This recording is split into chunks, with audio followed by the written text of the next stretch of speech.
이스라엘 백성들이 이야기하기를 아버지가 신포도를 먹으니 우리의 이가 시다. 이렇게 말합니다. 그들이 그렇게 말하는 것은 우리가 지금 이 모양 이 꼴이 된 것은 우리의 잘못이 아니라 우리 조상들 때문이다. 우리 아버지 때문이다. 이렇게 이야기한다는 거죠. 그러니까 하나님께서 그들에게 말씀하시기 무슨 소리 하는 거냐? 사람이 자기 죄로 죽는 거지 그 부모 죄 때문에 죽는 거 아니다. 그리고 하나님께서 말씀을 하십니다. 그랬더니 이스라엘 백성들이 하는 얘기가 공평하지 않다. 그렇게 이야기합니다. 내가 자란 환경을 생각해봐라. 우리 부모를 생각해봐라. 그 사람들이 그렇게 살았는데 나보고 어쩌라는 거냐. 사람들이 그렇게 이야기를 한다는 거죠. 그런데도 하나님께서 말씀하시는 것은 그것은 너희 부모 때문이 아니라 그것은 너희 죄 때문이야. 이렇게 말하는 거죠. 그래서 어제 말씀을 드린 것처럼 사람들이 각각 자라는 환경이 똑같습니다. 그래도 똑같은 환경 속에서 어떤 사람은 알코올 중독자가 되고 어떤 사람은 알코올 중독자가 되지 않습니다. 똑같은 환경인데 어떤 사람은 게으르고 나태하고 어떤 사람은 부지런하고 열심히 있고 그런데 그것은 각각 그들의 선택한 성향입니다. 그러면서 오늘 하나님께서 그들에게 말씀합니다. 너희가 내 길이 공평하지 않다 이렇게 이야기하는데 너희 길이 공평하지 아니한 것 아니냐? 이렇게 말씀하시는 거죠. 23절 말씀 보니까 그런데 너희는 이르기를 주의 길이 공평하지 아니하다 하는도다. 이스라엘 족속아 들을지어다. 내 길이 어찌 공평하지 아니하냐? 너희 길이 공평하지 아니한 것 아니냐? 이렇게 말씀하는 거죠. 그러면서 하나님께서 29절에 다시 그들에게 말씀합니다. 이스라엘 족속아 나의 길이 어찌 공평하지 아니하냐? 너희 길이 공평하지 아니한 것 아니냐? 이렇게 말합니다. 왜 이스라엘 백성들은 공평하지 않다? 이렇게 말씀합니까? 그래서 우리는 늘 생각하기를 그런 생각들을 합니다. 나도 금수저 물고 태어났으면 나도 잘할 수 있어. 그런데 난 태어난 것이 흙수저를 물고 태어났잖아. 이렇게 이야기를 하죠. 그러나 금수저를 물고 태어났기 때문에 그렇게 되는 건가? 흙수저를 물고 태어났기 때문에 그렇게 되는 건가? 아니면 실질적으로 그 사람들의 성향이 그래서 그런 것인가? 바로 여기 문제가 있다는 거죠. 하나님께서 말씀하시는 것은 너희의 기준점이 달라. 기준점이 어린아이 같은 기준점이야. 이렇게 이야기하죠. 아이들은 어렸을 때 TV를 보면서 종종 부모에게 물어봅니다. 아빠, 저 사람이 우리 편이야? 나쁜 편이야? 애들은 늘 쉽게 물어보는 게 그거예요. 저 사람 좋은 편이야? 나쁜 편이야? 아이들은 자기 편을 들어주면 좋은 편이고 자기 편을 들지 않으면 나쁜 편이에요. 그런데 우리의 삶도 역시 마찬가지입니다. 우리의 삶의 기준점이 어디에 있느냐면 대부분의 사람들은 기준점은 자기에게 있어요. 그래서 내 편이 되면 좋은 편이고 내 편이 아니면 나쁜 편이고 이런 삶의 기준점을 가지고 있다는 거죠.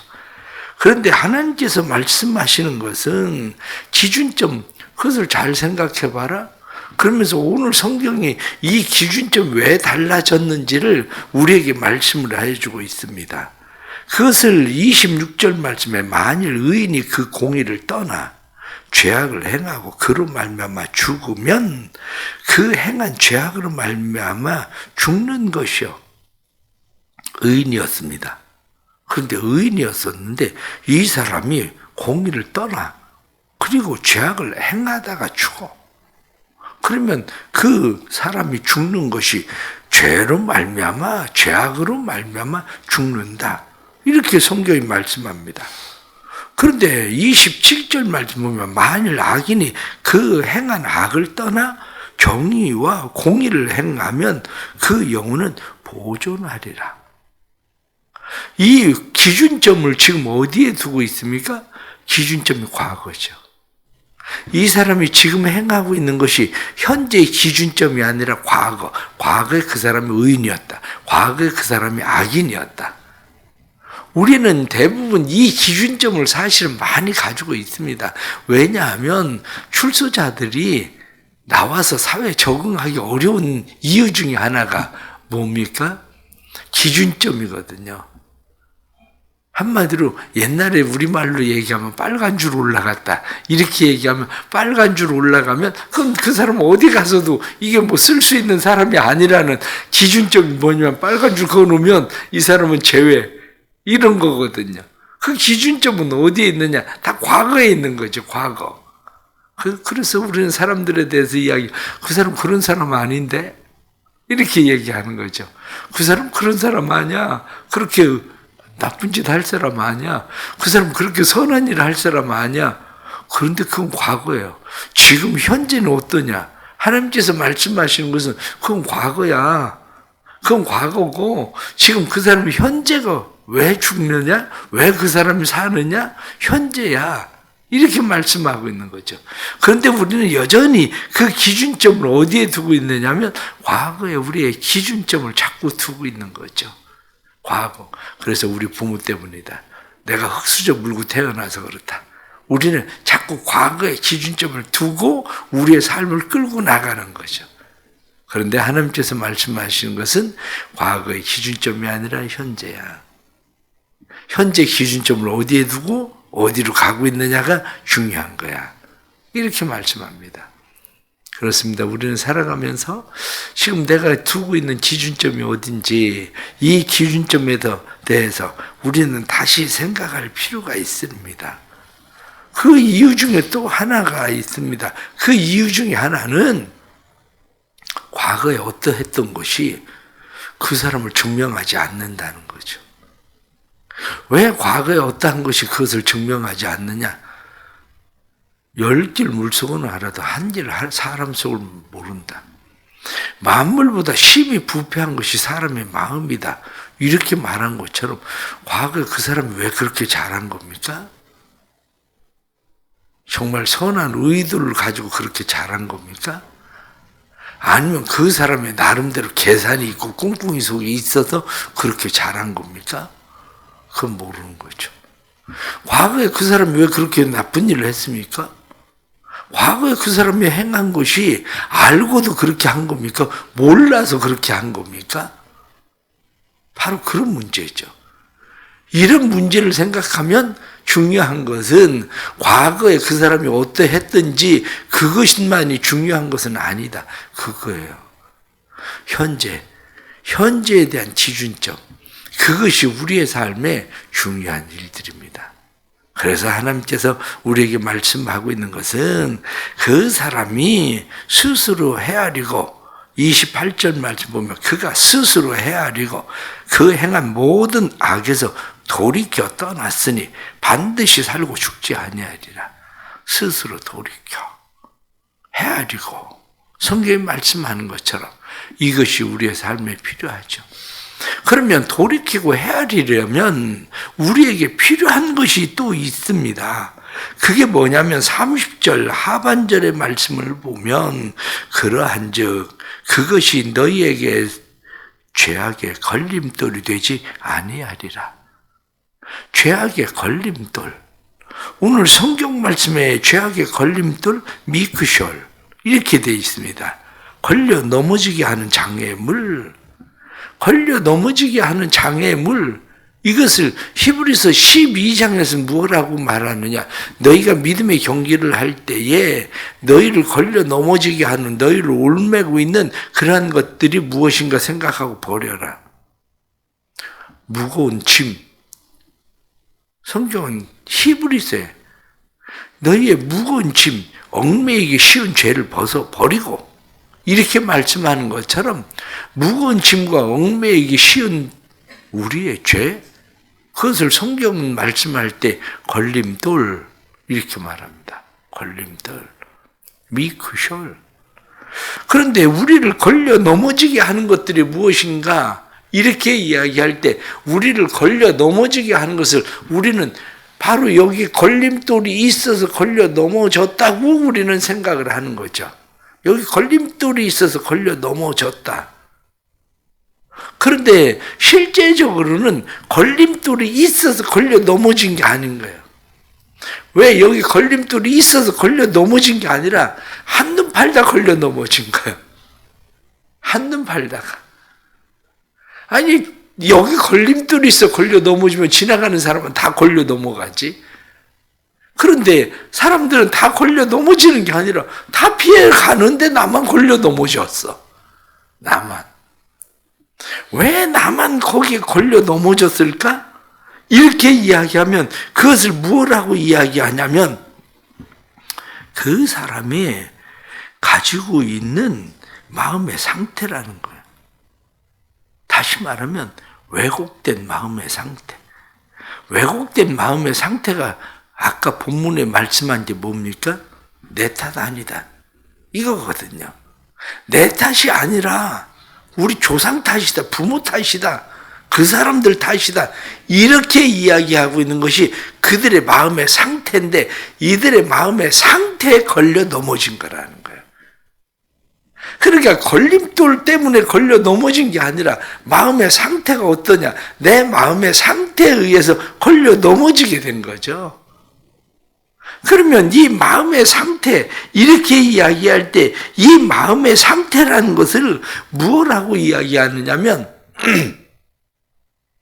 죄는 사건이 아니라 패턴이다. 이렇게 말합니다. 죄는 사건이 아니라 패턴이다. 이 얘기는 무슨 얘기냐면 내 마음의 상태가 그래요. 내 마음의 상태가 그러니까 내 마음의 상태가 그런 사람은 계속 패턴이 그쪽으로 향한다는 거예요. 마음의 상태가 그런 사람. 그러면 이것을 쉽게 얘기하면 이렇습니다. 쉽게 얘기하면 내 마음의 상태가 요즘 뭐 잘 안 보이는 것 같아. 뭐가 그런 사람은 지나가다가 안경점이 잘 보이죠. 지나가다.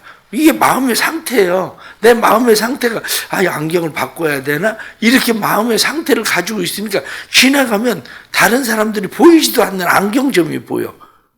그런데 옷 하나 새로 사야 되나? 그런 사람들은 뭐가 보이겠습니까? 그 사람이 안경점이 보일 이유가 없어요.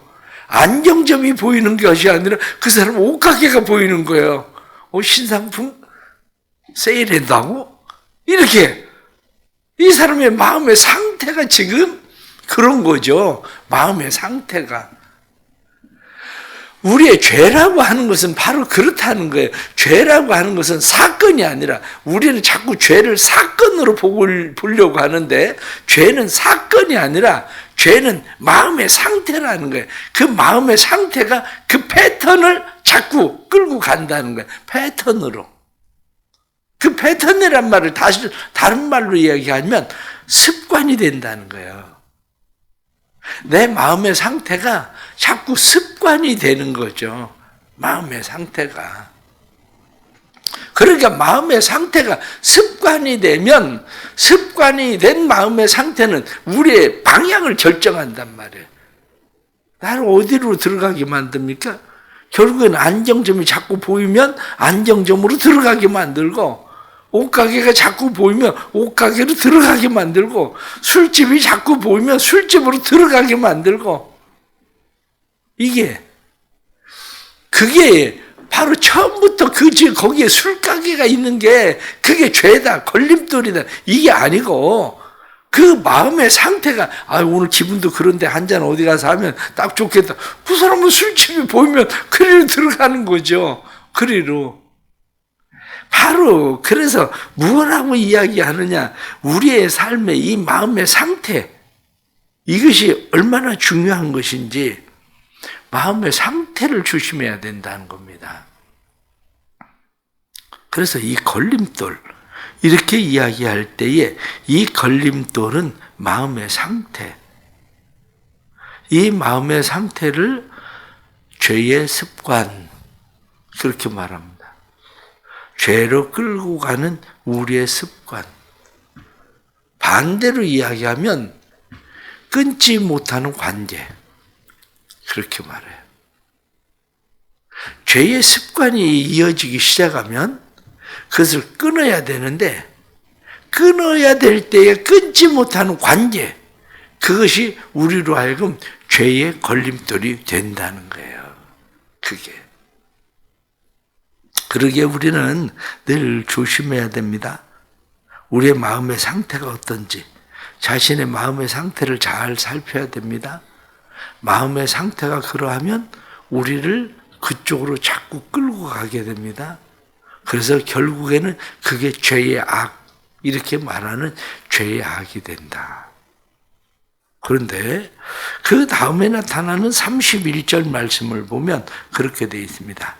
너희는 너희가 범한 모든 죄악을 버리고 마음과 영을 새롭게 할지어다. 이스라엘 족속들아 어찌하여 죽고자 하느냐. 여기 마음과 영을 새롭게 할지어다 이렇게 되어 있습니다. 그것을 다른 번역의 말씀을 보면 뭐라고 되어 있냐면 마음과 영을 지어라. 새롭게 할지어다. 그 말씀을 지어라. 새롭게 할지어다. 지어라. 새롭게 지어라. 그것을 뭐라고 이야기하냐면 하나님이 인간에게 책임성을 물은 거라는 거예요. 책임성. 네가 지어야 된다? 그런데 우리가 다시 한번 생각을 하면 정말 내가 짓고 싶다고 해서 지어지나? 라고 하는 문제예요. 누군가는 짓고 싶을 때 지어지죠. 그것은 굳건하게 우리의 마음속에 죄가 자리를 잡지 않았을 때, 다시 말하면 내 삶의 의지나 노력이나 열심으로 내가 그것을 깨뜨리고 그것을 바꿀 수 있을 때예요. 그런데 문제는 죄의 습관이 깊어지면 습관을 끊는 게 그렇게 쉽지 않아요. 죄가 우리 안에 견고해지면 그것을 부서뜨리기가 쉽지가 않아요. 그러기에 성경은 우리에게 뭐라고 말씀하느냐? 에스겔 36장 26절 말씀에 새 마음을 너희에게 주고 새 영을 너희에게 속에 두겠다. 하나님이 근본적인 변화를 우리의 삶에 주신다는 거예요. 문제는 어디에서 문제가 되느냐? 문제는 맨 처음에 시작했던 것부터 주의 길이 공평하지 않다, 주의 길이 공평하지 않다, 이렇게 말하는 사람들에겐 그게 해당이 안 되는 거예요. 왜냐하면 주의 길이 공평하지 않다고 그러는데 내가 그 하나님께서 주신 새 영을 왜 받아들이겠습니까? 새 마음을 받아들이겠습니까? 주의 길이 공평하지 않은 게 아니라 하나님 맞습니다. 제 생각이, 제 가치관이, 제 주관이 공평하지 않았습니다. 하나님 맞습니다. 지금 제가 하고 있는 일이 죄의 패턴에 끌려 들어가서 내가 죄가 되고 말았습니다. 하나님, 그런데 문제는 나도 바꾸고 싶습니다. 나도 변화시키고 싶습니다. 그런데 하나님, 내 힘으로 할 수가 없습니다. 바로 그거예요. 그래서 그것을 우리는 뭐라고 이야기하느냐면 하나는 인간의 책임성, 또 다른 하나는 하나님의 은혜, 이렇게 말하는 거예요. 인간의 책임성과 하나님의 은혜가 우리를 걸리는 돌, 그것을 없애버린다는 거예요. 이 걸리는 돌, 죄악의 돌, 그것을 없애고 우리로 하여금 새 마음 뿐만 아니라 새 영, 그것을 우리 안에 지어서 하나님 앞에 새롭게 살게 한다, 이렇게 말씀하는 거죠. 하나님의 도우심이 필요합니다. 하나님의 도우심이 절대적으로 우리에게 필요한 것은 우리가 그 마음과 그 생각을 잘 지킬 수 있는 것도 결국에는 하나님의 도우심의 은혜예요. 결론적으로 말씀을 드리면 그렇습니다. 결론은 우리의 삶의 가치 기준, 바라보는 기준, 그 기준을 어디에다 두어야 되냐면 마지막 32절 말씀 보면 주 여호와의 말씀이니라 죽을 자가 죽는 것도 내가 기뻐하지 아니하노니 너희는 스스로 돌이키고 살지어다. 이게 기준이에요. 무슨 이야기냐? 말씀에 보면 죽을 자가 죽는 것도 나 기뻐하지 않는다. 아, 하나님이 나를 살기를 기뻐하시는구나. 내가 죽을 자, 마땅히 내가 죽을 자여도 하나님이 내가 살기를 원하시는구나. 지금 내가 죄악에 빠져 있고 지금 내가 그 패턴에 계속 말려들고 있어도 하나님이 원하시는 것은 내가 살기를 원하시는 거구나. 그렇다면 하나님 틀렸습니다. 이게 아니라 하나님 제가 틀렸습니다. 하나님 제가 고치겠습니다. 그런데 하나님 제가 고쳐지지 않습니다. 하나님이 고쳐주셔야 됩니다. 이게 우리에게 필요하다는 거예요. 그게. 그렇습니다. 우리는 살아가면서 결국 내 힘, 내 의지, 노력만 가지고 살 수 있는 건 아닙니다. 하나님의 은혜가 우리의 삶을 변화시키지. 그 은혜를 받아들일 때 변화가 일어나는 거지. 우리의 삶 속에 또 이 하나님의 은혜가 우리를 새롭게 하시기를 간절히 바랍니다. 기도하겠습니다. 하나님 아버지, 죄의 걸림돌 우리의 삶에 많이 있습니다. 늘 우리의 삶의 기준이 달라서 우리는 하나님이 틀렸습니다. 하나님이 공평하지 않습니다. 우리의 부모 때문에, 우리의 조상 때문에 나라가 그런데 우리는 이렇게 이야기하면서 우리는 모든 것이 다른 사람 때문인 것처럼 생각합니다. 그러나 성경이 우리에게 말씀하고 있는 것은 그것은 너희의 마음의 상태에 있다. 이렇게 말씀하신 것처럼 주님 우리를 도와주옵소서. 주님께서 우리를 도와주셔서 저희들이 잘못된 것을 주님 앞에 고백하오니 저희들이 하나님 앞에 새 마음, 새 영으로 살기를 원하는 것을 고백하오니 우리 안에 하나님의 새 영, 새 마음 주셔서 하나님의 마음으로, 하나님의 사람으로 새롭게 살아갈 수 있도록 은혜 베풀어 주옵소서. 주님의 교회가 은혜 가운데 든든히 세워지고 주님의 교회가 하나님의 기뻐하시는 교회 될 수 있도록 도와주옵소서. 하나님이 기뻐하시는 교회 되어 하나님의 선하시고 기뻐하시고 온전하신 뜻을 잘 이루는 교회 되도록 만들어 주옵소서. 죄의 습관을 끊고자 하는 성도들에게 특별히 은혜 베풀어 주셔서 죄의 습관을 끊고자 하는 성도들이 죄의 습관으로부터 벗어나게 해주시고 주님 앞에 온전함으로 세워질 수 있도록 축복해 주옵소서. 우리는 연약합니다. 우리는 부족합니다. 그러나 하나님은 강하시고 하나님은 위대하십니다. 우리를 변화시킬 수 있는 것은 하나님이십니다. 하나님 온전한 변화가 주께로부터 이르게 해 주옵소서. 주님의 교회가 날마다 부흥케 하시고 영적 부흥이 일어나서 기도의 부흥이 일어나게 해주시고 기도하는 사람들이 많아지게 해주시고 기도를 통해 하나님의 나라가 세워지도록 성령님 도와주옵소서. 오늘 하루도 주의 능하신 손에 우리의 삶을 맡깁니다. 주의 손 안에 형통케 하시는 주의 뜻 이루어지도록 성령님 역사하여 주옵소서. 드려지는 작정헌금 1,000번째 예물 기억하시고 주님의 나라가 이들의 삶 속에 세워지게 해 주옵소서. 예수님의 이름 받들어 기도드리옵나이다. 아멘.